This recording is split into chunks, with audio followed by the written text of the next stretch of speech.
Olá, vamos falar sobre mediunidade?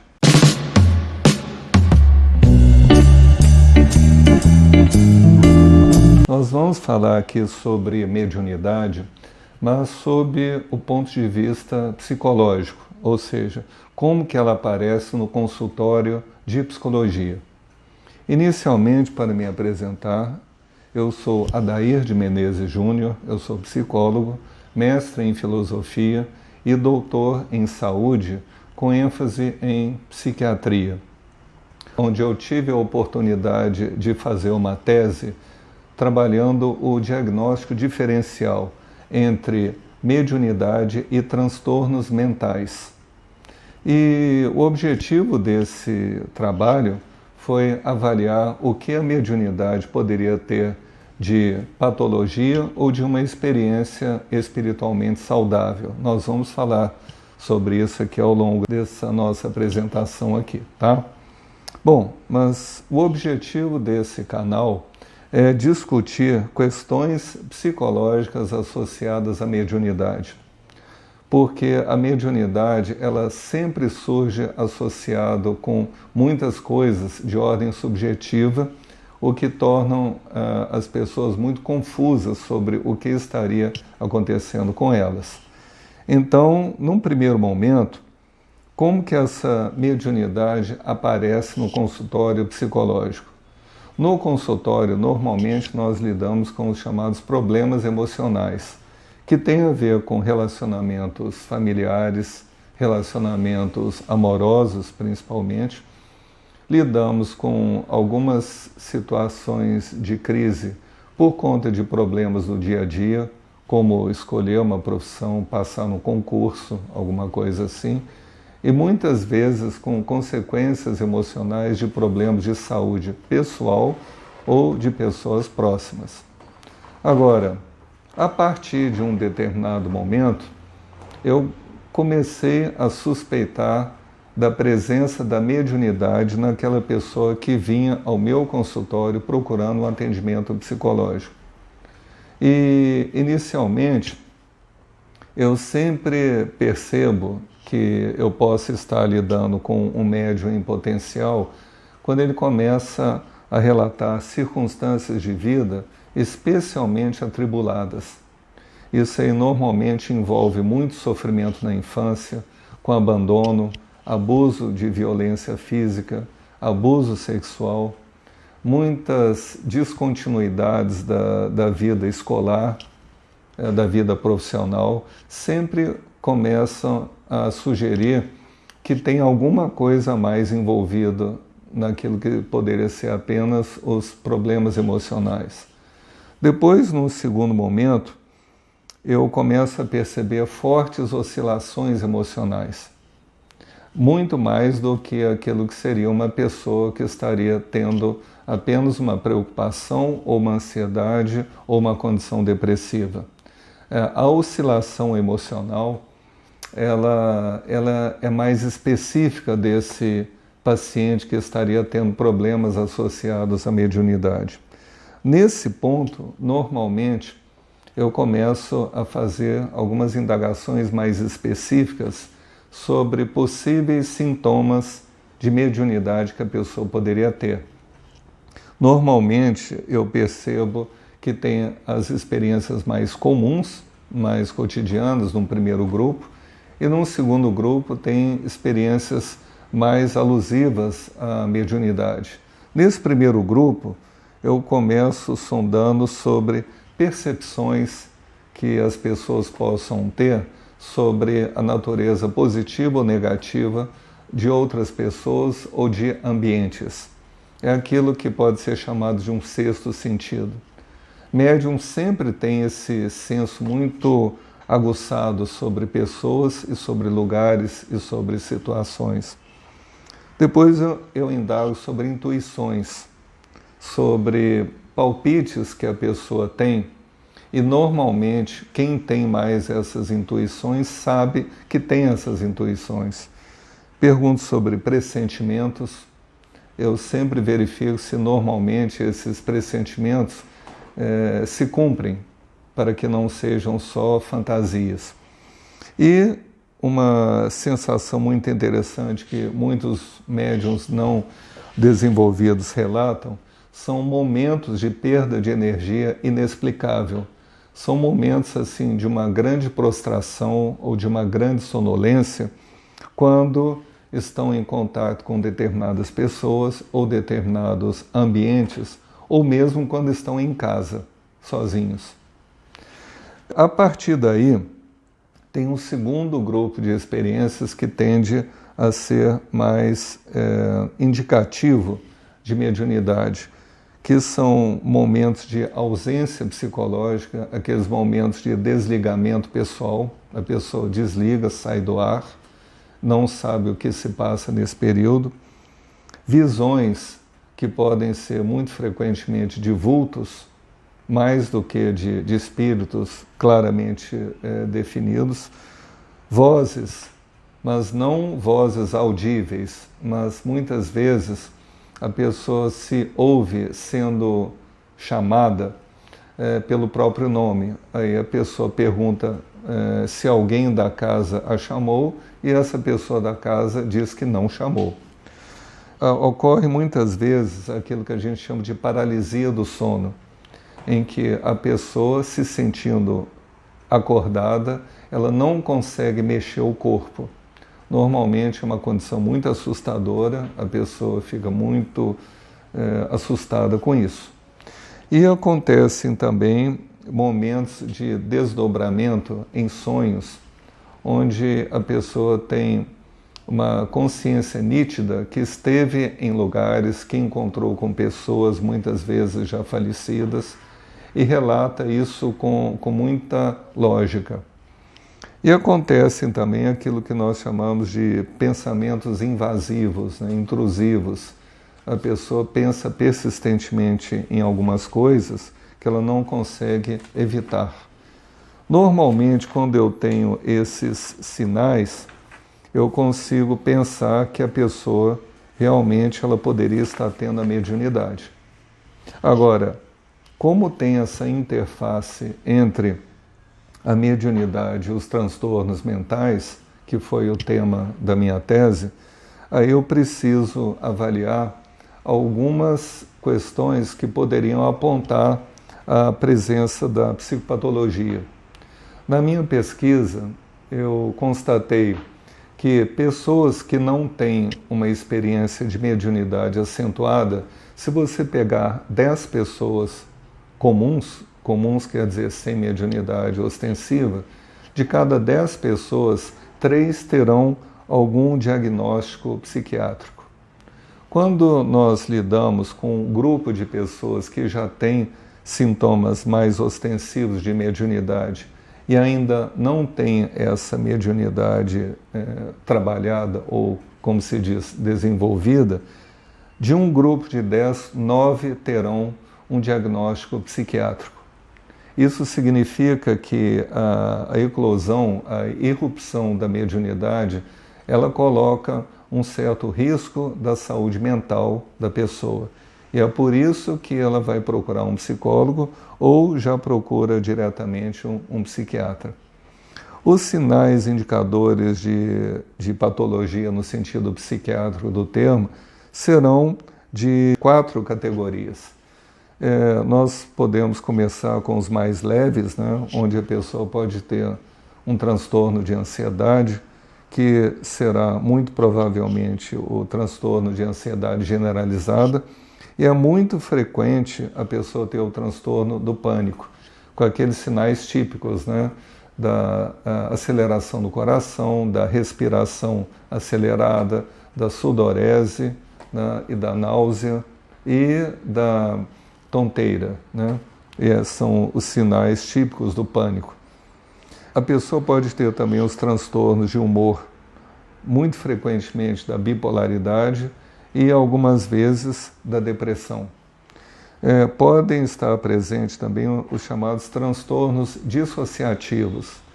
Esses quadros são menos comuns e mostram muitas vezes a pessoa tendo momentos de amnésia, em que ela tem esses períodos de ausência que podem ser mais prolongados do que seriam saudáveis, a pessoa também pode ter o chamado transtorno de despersonalização e desrealização, ou seja, a pessoa pode ter sensações estranhas no próprio corpo, seria a despersonalização, ou uma percepção que o ambiente em volta estaria diferente, estaria modificado, seria o transtorno de despersonalização. E a pessoa também pode ter o chamado transtorno de identidade, em que a própria identidade da pessoa pode ser confundida com um outro ser ou uma outra pessoa. Outro transtorno que pode estar associado à mediunidade são os chamados transtornos psicóticos, onde a pessoa pode ter alucinações visuais, auditivas e até olfativas. A pessoa poderia estar vendo coisas, poderia estar ouvindo coisas, ou estar até percebendo cheiros ou aromas estranhos. Normalmente, quando é um traço psicótico, essas alucinações, elas tendem a ser assustadoras pela experiência em si. E quando se trata de uma experiência mediúnica, isso leva mais a uma preocupação, mas não o susto, que seria propriamente uma alucinação patológica. E podem ocorrer também dentro desse quadro psicótico delírios, que são pensamentos extravagantes e que são dificilmente acreditáveis por uma pessoa que não conviva com a pessoa, tá? E por conta disso, dentro desse trabalho de tese, eu examinei a bibliografia psiquiátrica para identificar aquilo que seriam 9 características de uma experiência espiritual mediúnica ou de outro tipo, que poderia estar isenta de psicopatologia. E aí, dentro desse levantamento, que eu tenho um artigo escrito sobre isso, que eu posso disponibilizar para quem se interessar, o primeiro critério é a ausência de sofrimento emocional. A pessoa tem que estar emocionalmente bem. A ausência de prejuízos sociais e ocupacionais. Isso significa que a pessoa tem família, a pessoa tem amigos, a pessoa tem uma ocupação ou um trabalho que não sofre interferência dessa experiência da mediunidade. As experiências acontecem com uma duração curta, então é coisa de 15 minutos, meia hora, 1h30, não é uma coisa que a pessoa fica um dia inteiro tendo essas experiências. Existe uma atitude crítica com a experiência, ou seja, a pessoa reflete sobre a experiência, a pessoa critica a própria experiência, tem dúvidas sobre a experiência. Existe uma compatibilidade da experiência com alguma tradição cultural, então a pessoa vai se ver identificada com alguma tradição espiritual, seja espírita, ou seja umbandista, ou seja hinduísta, qualquer tradição que dê apoio e valide essa experiência. Não existem outras comorbidades, outras doenças mentais. A pessoa aprendeu a ter controle sobre a experiência. Então, a experiência acontece quando a pessoa tem essa condição de dirigir quando ela começa e quando ela termina. A experiência traz benefício para a própria pessoa. E, finalmente, a experiência é centrada em outras pessoas, ela beneficia outras pessoas. Então, se a experiência espiritual estiver associada com essas características, ela será uma experiência psiquiatricamente saudável. E agora seria importante a gente ver o que o Espiritismo teria a dizer sobre isso. Quando eu me refiro ao Espiritismo, eu relaciono a tradição espiritual, que até onde eu conheço tem mais a dizer sobre isso. Católicos falam nas experiências dos carismas, evangélicos falam em dons do Espírito Santo. Agora, quem fala especificamente sobre mediunidade são os espíritas, e tem muita coisa escrita sobre isso. Então, vamos lembrar que o Kardec ele foi um investigador e de uma modalidade bastante empirista, né? Ele investigava casos, ele ensaiava hipóteses para explicar esses casos. Então ele foi um cientista que investigou esse tipo de experiência. E quando eu falo em mediunidade, eu estou falando na ampliação da consciência além dos 5 sentidos e do raciocínio. Então é aquilo que vulgarmente se fala em 6º sentido. É a pessoa ter experiências e ter conhecimentos que passaram além dos sentidos tradicionais. Então isso vai significar visões, vai significar escutar vozes, sair fora do corpo, ter pressentimentos, né, ter intuições, né, ter contato com outras realidades. Tudo isso vai estar dentro do campo da mediunidade. Em outros vídeos nós vamos conversar sobre isso. Dentro dessa tradição, a mediunidade ela está associada à glândula pineal. E dentro da explicação espírita, o cérebro do indivíduo que vai reencarnar, e a reencarnação faz parte dessa tradição, o cérebro desse indivíduo ele já nasce potencializado para essa experiência. Então o indivíduo já vem preparado para isso. E a mediunidade, quando ela começa a se manifestar na vida de uma pessoa, isso vai acontecer muitas vezes na infância, outras vezes na adolescência e outras vezes em qualquer momento da vida. Mas normalmente essa mediunidade ela surge associada a perturbações e por isso ela é chamada de mediunidade de prova. E por que esse termo? Porque dentro dessa explicação, quem vai ter a mediunidade é aquele espírito que, através das suas vivências de vidas passadas, ele incorreu em uma série de erros de ordem moral na sua vida do dia a dia. Então ele contraiu dívidas morais. E a mediunidade é oferecida ao espírito reencarnante como uma forma dele saldar ou quitar essas dívidas que ele contraiu por conta de uma conduta desregrada ou imoral. E a partir daí, o indivíduo encarna ou reencarna, trazendo ao mesmo tempo as consequências dos seus malfeitos em vida passada, e por isso ele vai ter circunstâncias de vida especialmente difíceis, e ele vai trazer esses dons da mediunidade, mas sem que ele tenha ainda uma compreensão adequada em relação ao que é essa experiência e o que ele vai poder fazer com essa experiência.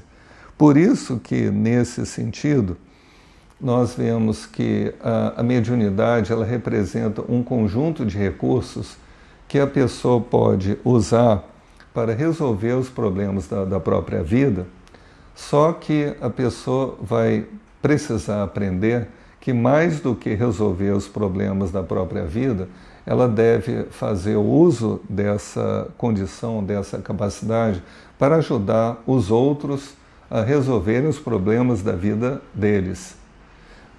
Nesse sentido, todo médium ele sempre traz um núcleo egocêntrico que já fez parte das personalidades de vida passada dele. Ou seja, ele esteve muito preocupado com ele mesmo. E por conta das dificuldades e sofrimentos que ele vai ter, em um determinado momento ele vai aprender que ele pode e deve usar esses dons da mediunidade para ajudar outras pessoas dentro do campo de ação em que ele estiver colocado. Perceber, identificar essa mediunidade e pôr essa mediunidade a serviço do desenvolvimento pessoal e dos próximos com quem a pessoa convive, vai fazer parte do bom encaminhamento dessa mediunidade.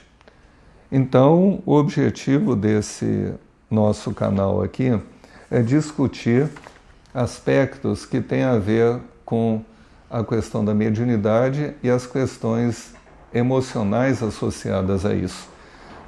Vai estar presente aqui na descrição desse vídeo um e-mail que vocês podem colocar outras questões que vocês gostariam que eu respondesse ou discutisse. Eu penso em fazer três outros vídeos, onde no segundo aqui eu penso em discutir os problemas da mediunidade para a saúde física, emocional e mental de uma pessoa, porque a mediunidade ela surge de uma forma problemática, sempre. Um terceiro vídeo sobre a psicoterapia dos problemas emocionais associados à mediunidade. Porque quando uma pessoa ela é encaminhada a um centro espírita ou a um centro de outro tipo de trabalho espiritual, esse lugar pode ajudar a pessoa a lidar com a mediunidade. Mas normalmente faltam pessoas com preparação psicológica para lidar com os problemas emocionais associados à mediunidade. Então, nesse terceiro vídeo, eu quero discutir a psicoterapia dos problemas emocionais associados à mediunidade. E um quarto vídeo, o como lidar com a mediunidade equilibrada no dia a dia. Porque é muito comum as pessoas saberem que têm a mediunidade, elas pensarem assim, eu não quero mexer com isso. Como se diz assim, eu não quero desenvolver a mediunidade que eu tenho. Na verdade, a pessoa já tem a mediunidade. A diferença é se ela vai aprender a lidar com essa mediunidade ou não. Se ela não aprender a lidar com isso, ela vai ser perturbada por essa experiência. Então, esse é o objetivo desse nosso trabalho. Eu ficaria muito feliz de saber das dúvidas ou questões que vocês poderiam ter sobre isso. Tá bom?